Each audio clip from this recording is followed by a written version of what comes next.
This is your 2 News Oklahoma Fantasy Football Forecast. Week 13, Ryan. Week 13. We made it. We're just about, are we a week away from the playoffs for our league? Formerly known as the Week 1 playoffs. Right. Yeah. Since they go to 17 weeks, it makes fantasy, at least it makes fantasy season last longer, which makes it a little more interesting toward playoff time. Yeah. I think there's, in the beginning, like everybody's like, yeah, let's go. Now we're like, all right, is this over yet? Right, yeah, especially especially in leagues where like you're probably not doing so well. Sure. And you're like, can this just be over? Yeah. Like in my one, I have one league that I'm at the 6% chance to make the playoffs. Yeah. I'm like, what am I even doing anymore? Yeah. And it would be better. Like I would have a better chance, still a slim chance. But last night's game, Colts Steelers, I needed Jonathan Taylor to get exactly 18 points, and he got 17 point something, Oof. and I lost. Oof. Yeah. So I hear you. I didn't even have him on my team, and I needed him to score 20 points, and I would have been first place in my league. Oh, yeah. And he got, in our league, 18 points. So, dang, Jonathan Taylor. Yeah. No, it's the Colts' fault. It really is. It really is. Especially just the way that game ended last night with them. What is up with coaches? I mean, Jeff Saturday, obviously a very inexperienced coach. Yeah. So them getting to the end of that game, not calling a timeout, right there. He had 3 timeouts, didn't use any of them. And then you look back on the, of course, me looking back at the Lions game on Thanksgiving, they had a total brain meltdown when it came to the timeouts at the end of that game, which could have easily, they could have won that game against the Bills, and it just didn't work out. So I don't know what's going on. Well, the Colts, we know. You play stupid games, you get stupid prizes. Right. You pick some guy off the streets. Granted, he was a great center in the NFL, but, that does not equate to good coaching. We saw that firsthand. Matty Ice is literally on ice, or should be on ice. Yeah. He's horrible. Why they trade? I don't know. He's washed. He can't. He's so scared to throw the ball downfield. It's like. I mean, it's just a mess. It was gross watching him. It was gross. And the fact that, I'll just say this real quick. With the Tennessee Titans, they just run the ball. They just, they have fully engulfed that idea that Derrick Henry is our man, and we're just going to play around that. If the Colts would take that approach with Jonathan Taylor, they might have a shot at actually redeeming this team this year. I say Matt Ryan doesn't throw it more than 15 yards downfield anyway. Right. So you might as well just Tannehill light. Right. So just stick with what is the only thing that ever works. Yeah. And we were talking about, me and Caden, when we were watching the end of that game last night, nobody gets sacked quite like Matt Ryan does. It's always a whole dramatic scene, and they lose 15 yards. Yep. Yeah. No, I mean, he's like Tom Brady out there without the ability to throw. Right. Yeah. Yeah. If Tom Brady had no eyeballs, that would be. Right? Yeah. That'd be Matt Ryan. So we had all the. So did you end up winning? No, last night? I lost, but somehow I'm still in playoff contention here. I still have an 80% shot of making the playoffs. Yeah, I mean, there you go. I guess I'm the second highest scoring in our league, so that's helped in the tiebreaker situation. Yes. So I'll take that. It's weird is I feel like my team is one of the best teams in the league, and I just can't get it together. You have all these stud players, guys who put up a ton of points, and if you look at them at the end of the season, they're going to be the top ranked of the season, but maybe they're just not putting them together on the same weeks. Right. It's just not coming together. Deshaun Watson coming back this week will kick Taylor Heineke out. Thank God. Sure. I just want to cut him, and I want to delete him from the ESPN league. That's how I feel about him. So I think with Deshaun and Kyler together, we have I've Nick Chubb. I think things will come together. Now you and I played together, and I have to say that kind of is a must-win for me. I think I still have a chance even if I lose, but you know what? I need to beat you this week. Yeah, I think I've locked up my spot. That doesn't mean I'm going to let you. That doesn't mean I'm going to let you slide by. You just rest your guys. They need to be. Jamar Chase, I think, returns for me this week. So so that's crazy. All the weekend talk was like, oh, he was ready to play, and he's back. Yeah. And then yesterday there was word that kind of leaked out that maybe he won't be back this week, which is total. It's strange. It's strange how it can be so back and forth. Yeah. Like from for sure he's going to play next week to he's definitely not going to play. Like it's just, I don't know if that's just reporters hearing from different sources or what the deal with that sort of injury is. It's weird because even the Ian Rappaport and Adam Schefter, I still feel like they should be really tied in and should know, but I still feel like they are still kind of out in the sky with these things. It's like it seems like there's some things that obviously like whenever they have like a legit report like so and so will play, like if it's will play versus like expected to play. Yeah, I don't know if that's just like them hearing from a coach or hearing from like an executive of some kind, because maybe they're just hearing from somebody kind of higher up the ladder who isn't really in the know. Yeah, and maybe they're reporting on that. I don't know. That there's a lot of weird things that go into that whole like newsbreaker reporter sort of thing, and same with like the NBA with like the Adrian Wojnarowskis of the world, where it's really just these relationships and how much you're trusting these people who are never going to be named. Right. But I feel like they get played sometimes. Yeah. The people who I do trust is when it comes in from the beat writer from the Cleveland absolutely. So-and-so. Yeah. I'm like, yeah, okay. That's... Those are the local beat writers are the most plugged in people in these teams. Because when they like Justin Fields and like, he's not playing. And right. Then, well, Ian Rappaport putting there, he's still a chance. Right. I'm like, oh, no, that guy's in. No. Because Ian Rappaport is just waiting. He just wants you to follow his Twitter, so you wait for that next report to come out that still probably will be a little bit vague, so you keep on looking for his. The local beat reporters, they're just out there doing their jobs. Exactly. And that's why I think Twitter, until there's any other type of competitive source, I don't think will die. Can't go away. Too many companies rely on it. Unfortunately or fortunately, whatever, however you view Twitter, it I think is a sad necessity that we're living in. But anyway, that's enough about that. But yeah, so here you go. We've got the Eagles rushing attack. How about your Eagles? How about fly, Eagles, fly? I love that when you can hear that chant in the background. Oh, yeah. It kind of gives you chills a little bit. It does, stuff like that. Especially having kids, that right. like the Eagles and they hear it. I mean, this is the perfect time. Like how old are your kids? 9 and 5. I say like that's the age that you really start discovering sports fandom. Yes. Sort of that that early where it's starting to click. Mm-hmm. So that's a really cool age to have them at that age while this team is actually really good. Yes. So my 5-year-old, since he's been born, he's been Eagles fan. He wants Eagle. He just always picks the Eagles hats. He's picked the Eagles jersey. Everything he wears is Eagles, and that's who he is. And he does not waver whatsoever.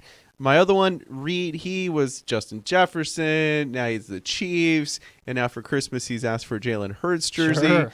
So he's kind of coming over to the good side, as I like to say. But they all collectively do not like the Cowboys. Oh, so there you go. That's a win. That's a win. I said, son, you could be a Chiefs fan as long as you don't like the Cowboys. Oh, sure, yeah, they stink.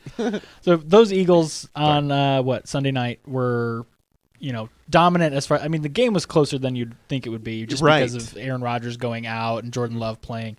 But that rushing performance by Hurts and Miles Sanders, just if you happen to have both of those guys, that's like 60 points right there, two guys. And that being late in the day, obviously for a lot of fantasy managers, it's one of those things where it's the primetime game, so you're just waiting on it. So it's that like one of those best feelings in fantasy, like, oh, my two guys who were playing by themselves on primetime lifted me from maybe like if you were down really big. Right. Can you, though, let me ask you, can you tell me one running quarterback that's ever won a Super Bowl?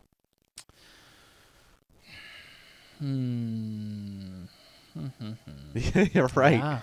Yeah. And this is where we get into, a friend has Justin Fields, and I think, he's great and all. It can win you some season games. An exceptional quarterback. Running is, the running, the injuries.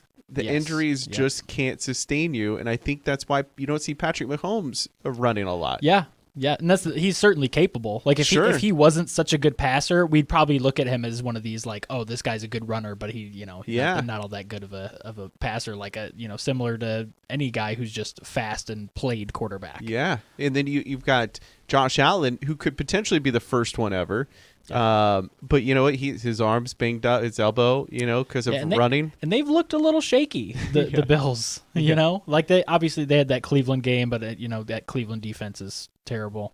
But then they had the close game the week before that, and then on Thanksgiving, like I mentioned, they played a really close game against the Lions. So let me go to that, and for people that may be a little concerned about that, they didn't get to practice at all. Right, they've had a crazy schedule. Yeah, as far as days of the week that they're playing. Yeah, and NFL players are very routine orientated, so I'm willing to give them a pass. I'll be interested to see them on Thursday night against the Patriots. Yeah, no, that'll be fine. Finally, I mean, they're playing on Thursday night, but they will have finally had a full week. Yeah. between their games, and obviously, and I think that Patriots defense is stingy.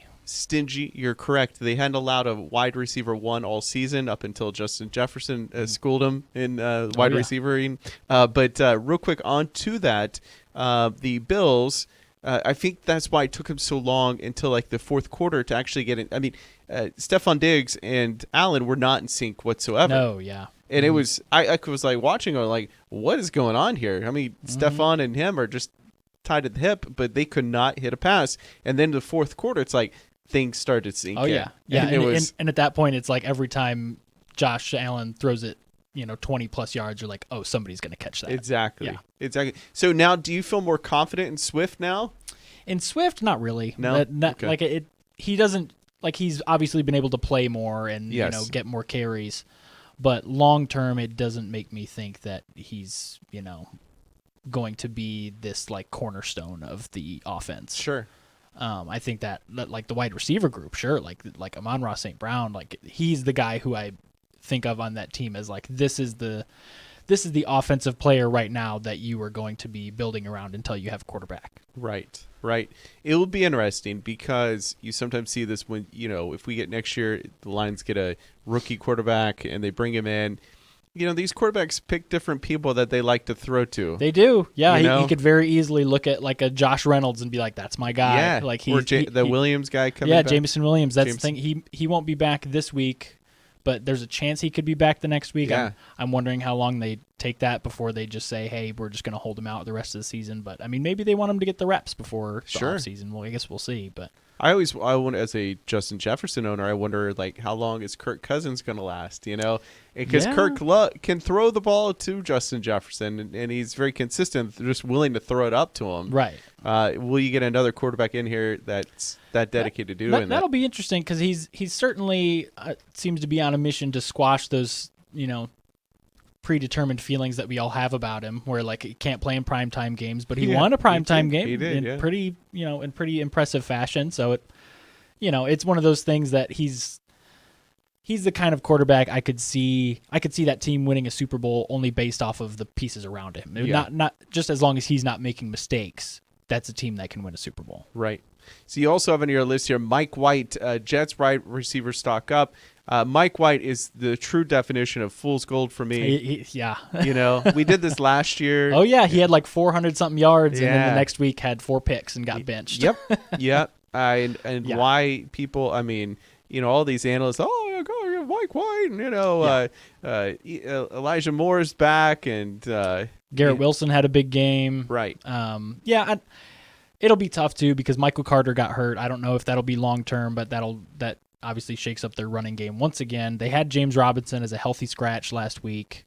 So if he is even available for that game, obviously you'd think he'd be the one getting the majority of the touches. Outside of him, they played Zonovan Knight and Ty Johnson after Carter went down, and they both had decent games combined, as far as a running back committee. Yeah.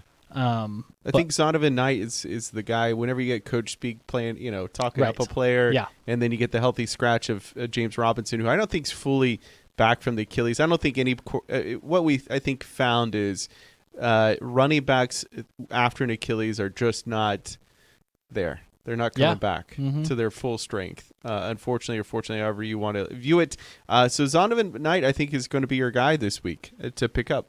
Just my own opinion, but don't pick up Mike White. Yeah, that's the thing. Mike White, I don't know if I would count on. I will say I feel a little more confident about those receivers with Mike White versus Zach Wilson. But that's not saying much. Yeah, no, totally agree. Zach Wilson, he's not the answer there. Yeah. he's not the answer. Mike White's not the answer. It's surprising they didn't go Joe Flacco if they're really, really wanting to win. They've had him now just out there like in street clothes, so like he hasn't been active. But I mean, if they're really just trying to win football games, I mean, they were doing it with Flacco early in the season. Right. I don't know. Yeah.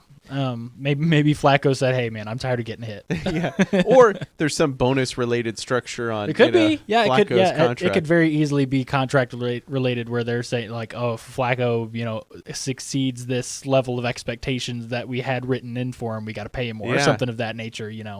Also, I think there's a middle aspect. Like if you see another young guy doing well, Zach Wilson's gonna I'm gonna get mad. Right, It's gonna click for me. Yeah, good luck with that. I know. Yeah. So yeah, I just thought that it'd be worth, if you've been kind of on edge about starting one of those wide receivers. It's good to see Elijah Moore out there. I don't know if I trust him fully to be putting in a starting lineup over a lot of other guys.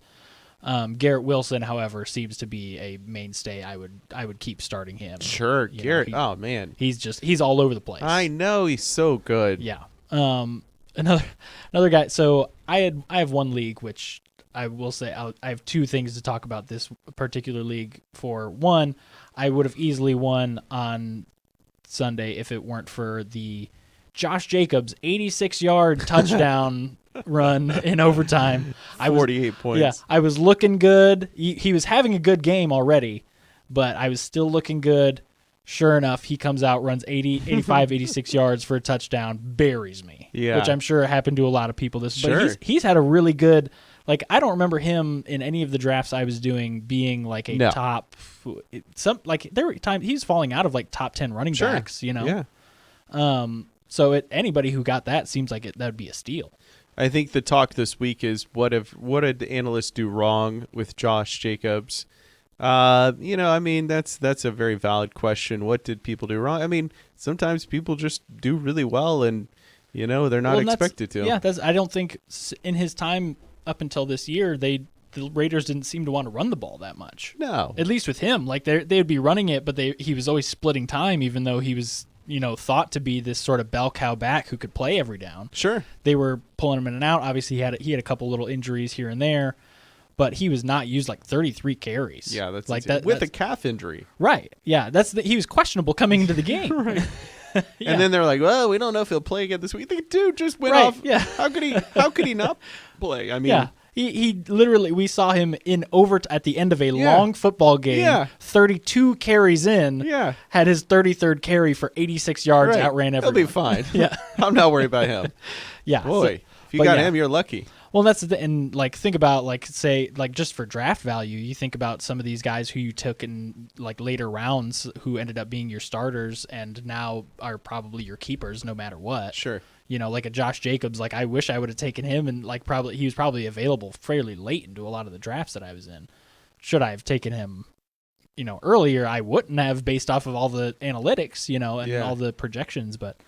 Okay, he's been pretty well. I've been waiting all week since Thursday to talk about Justin Jefferson. Oh yeah, uh-huh. What is so great? I mean, the records that he's breaking, beating Randy Moss. It's so incredible how awesome he is. And some are saying, is he the greatest receiver of all time? And it's still early. It is. It's still early to say that. It's early. But he's on the trajectory to being the greatest receiver of all time. Oh yeah.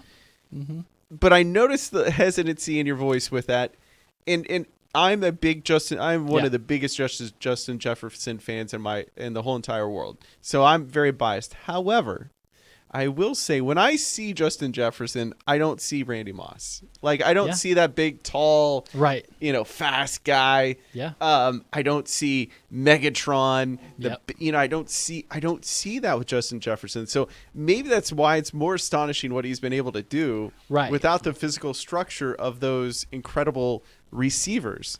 Yeah. And I think I'm only hesitant with stuff like that. And look, I'm the first to be like, hey, this guy might be the greatest ever. Yeah. We're just watching the beginning of it. Yeah. But this was the same thing. Like I thought Odell Beckham was on track to be one of the greatest receivers ever. And then he's a very unique individual. So a lot of things happened there outside of just his play. There's drama. There's drama. There's injuries. And there's not much drama with Justin. Right. Yeah. And seems like a normal dude. Right. With some gold gold teeth. You know? Right. Some grill, That's right. gold Yeah, grill. won't eat the turkey, He but won't that's eat the fine. I turkey, get right? that. Yeah, he could mess up the gold grill. That's right. I don't blame him for that. He has cool dances too. Yeah, and but yeah, so he's like, I'm totally on board to follow as far as like we could be watching the beginning of one of the greatest receivers of all time.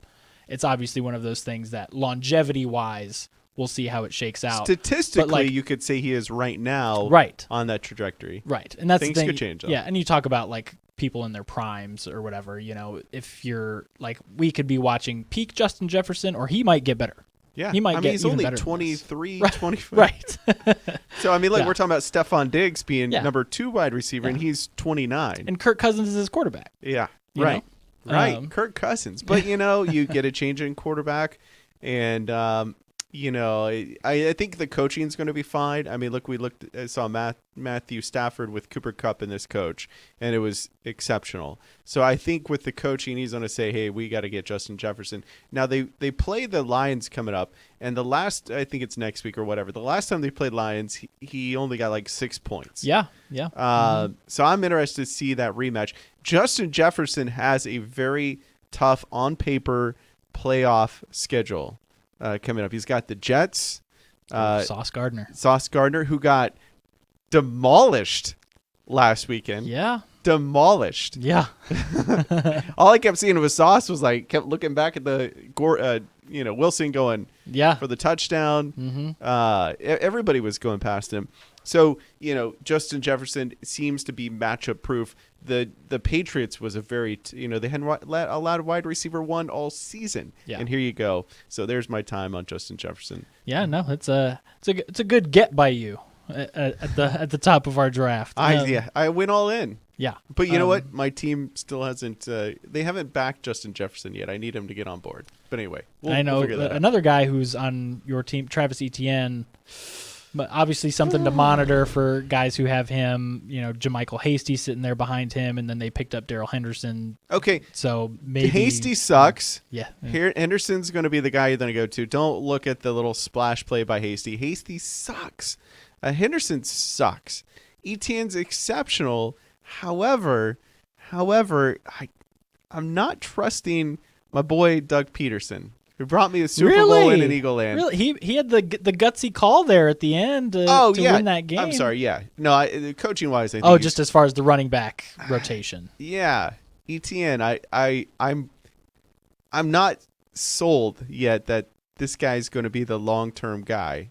He should be. Yeah. He's exceptional, has a talent, but not bringing him back in when he said he was probable to come back was a little concerning. Yeah, and I mean, you never know if that's Etienne saying, "Hey, I want to come back." Like if he's pushing to come back in versus Peterson being like, "Hey, precaution," or if Peterson is just like, no, just that we're not doing it no matter what. Yeah. Don't care. I know that concerns me a little. It concerns me a bit. Are they trying to protect him long term? Right. I don't know. Picking up Darrell Henderson. Look, the reason they picked up Henderson is because Hasty sucks so bad. Right. They had Etienne running all the damn plays out there, so they needed to bring someone in. Right. And we know Henderson sucks, but I would pick up Henderson just in case. Yeah. I'm a little sensitive about this issue, as you can tell. Doug, don't let me down, buddy. And then other guys just to watch out for, obviously, big quarterback injuries. Aaron Rodgers left that game Sunday night early. The rib thing. He's also been playing with that broken thumb that, I don't know if that's the reason why he's throwing so many interceptions or if he's just not in sync with his guys out there.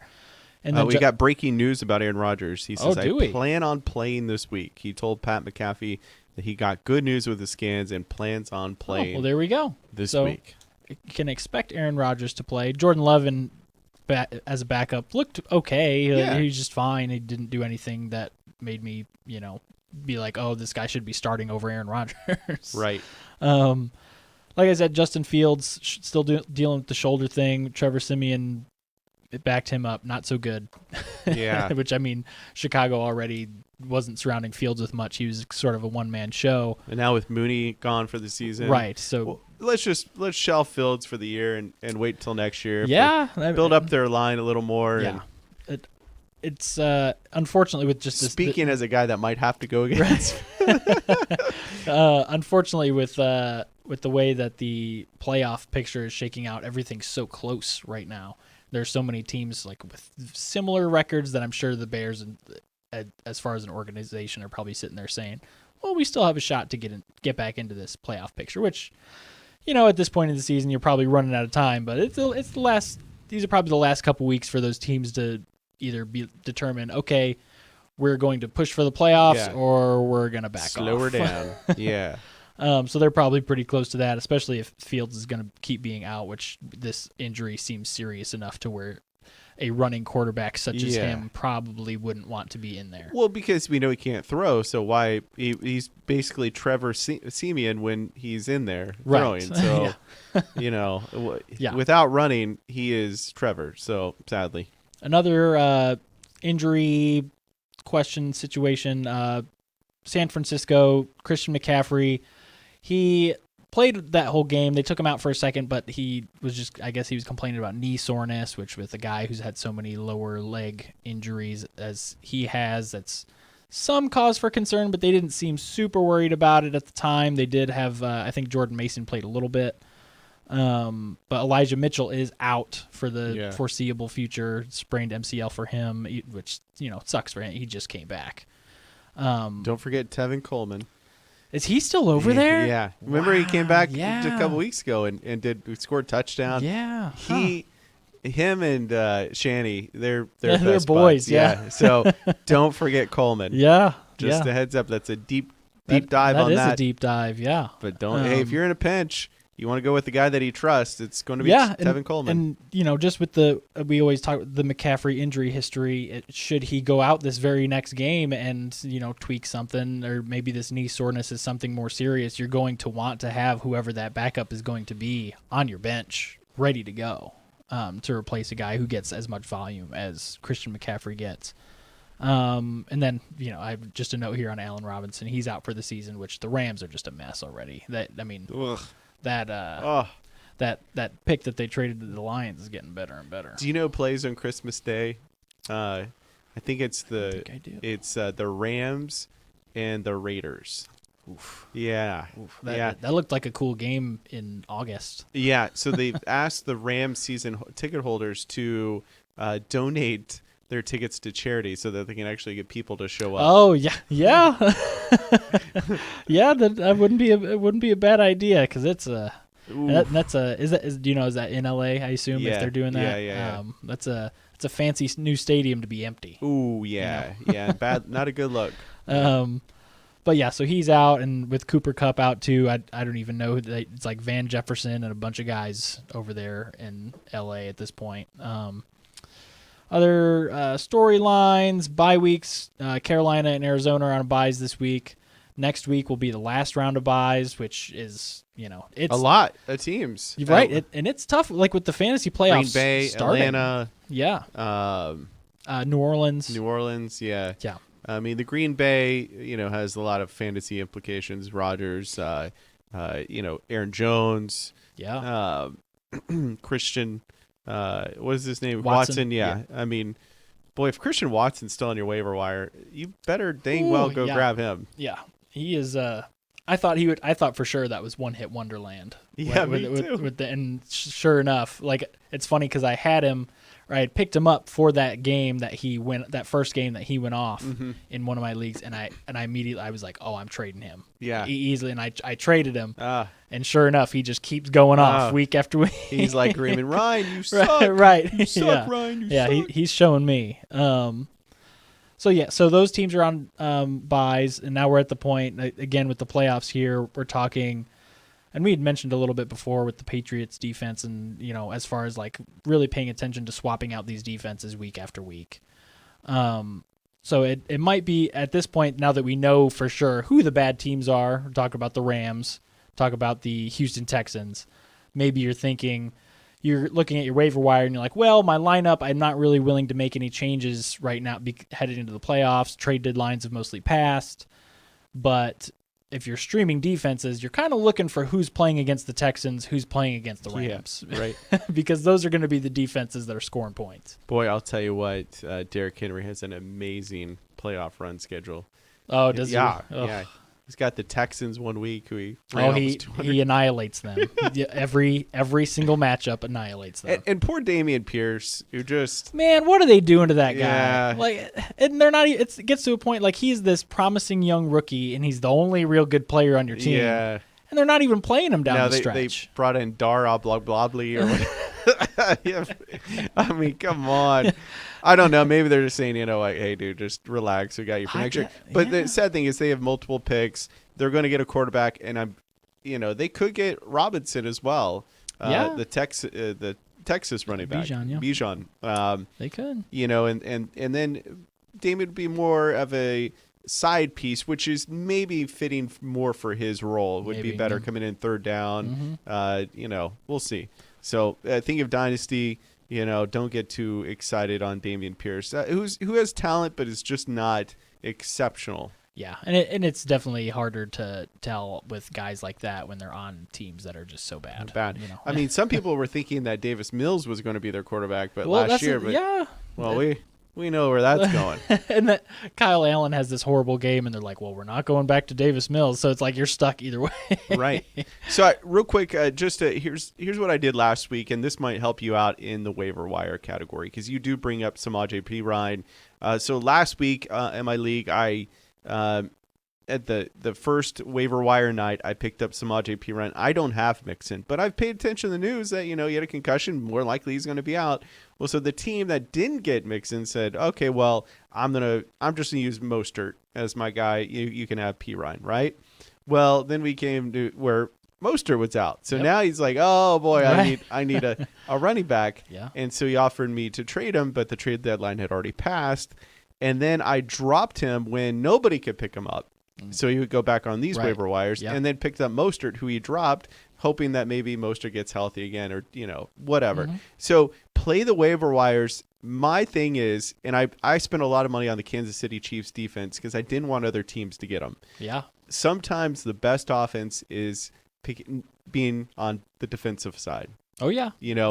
Being defensive, picking up Perine, picking up something else that could block everybody else. Sometimes that's the best. Oh yeah, offense. especially with these late bye weeks. Look at who your opponent is going to be missing on a bye week, or who they have who might be questionable or out. If they don't have any running backs to go to, and they are going to need to pick up a waiver wire, grab that best running back. Yeah, because if you can get them before they do, then they're going to be scrambling to fill that spot. Right now.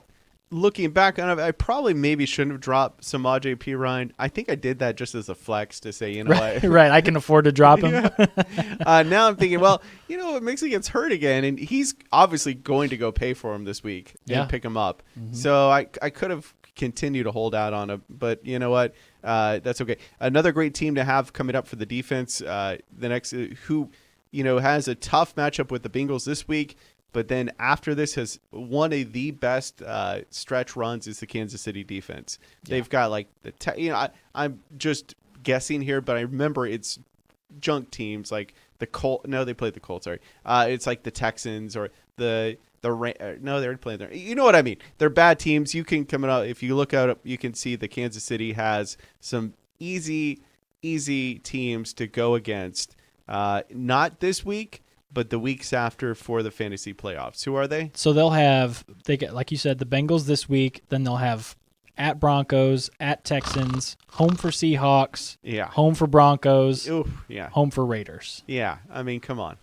Maybe the Seahawks will keep it interesting. Right. But the Broncos? Talk about a Broncos trash twice. Yeah, talk about a trash team. Yeah. They're trash. Yeah, that is did you see I don't remember, it was one of their linemen or whoever coming off the sideline and just screaming at Russell Westbrook just in his ear, and Russ is just like, yeah, okay. Yeah. Amen, brother. So what a horrible trade that was. What a horrible trade. Yeah. I mean, think about it. They could have traded Drew Lock for Russell Wilson. Right. Yeah. Yeah. He would have probably done better with this team than Russell Wilson has done so far. Oh, my gosh.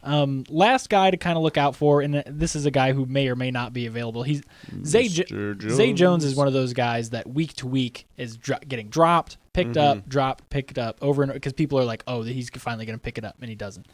But so he had a big game this past week. We talked about him last week. Remember I said, it's weird. If you be patient with these players, eventually they're going to come through for you one way or another.